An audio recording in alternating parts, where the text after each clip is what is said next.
En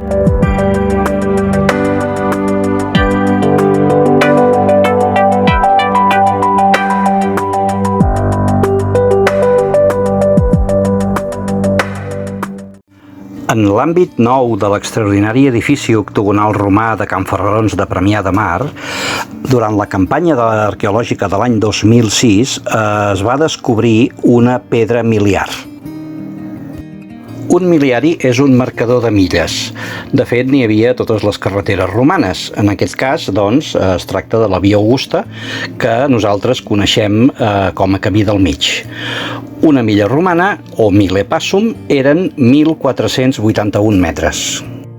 A la comarca del Maresme s'han descobert un total de 3 miliaris romans. El primer d'ells es va descobrir a la zona d'Arenys de Munt, al segle XVI, i actualment està perdut.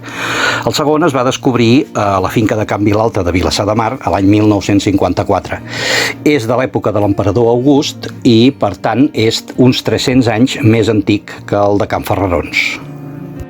D'aquest miliari s'han trobat 2 peces de les 3 que tenia i, com acostuma a passar, a la primera peça, que és la que ens falta, hi havia el nom de l'emperador. Però a la segona hi tenim una petita pista. Per què? Perquè hi diu Juniori.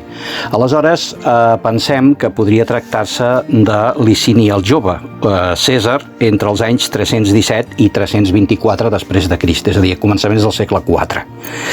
Aleshores, en el text del miliari podem llegir-hi Juniori nobilissimo caesari bono rei publicaenato, que traduït vol dir Licini, suposem, el jove, nobilíssim Cèsar, ben nascut per a les coses públiques. Evidentment es tracta, doncs, de la típica propaganda imperial de finals de l'Imperi Romà que tenim en aquest miliari.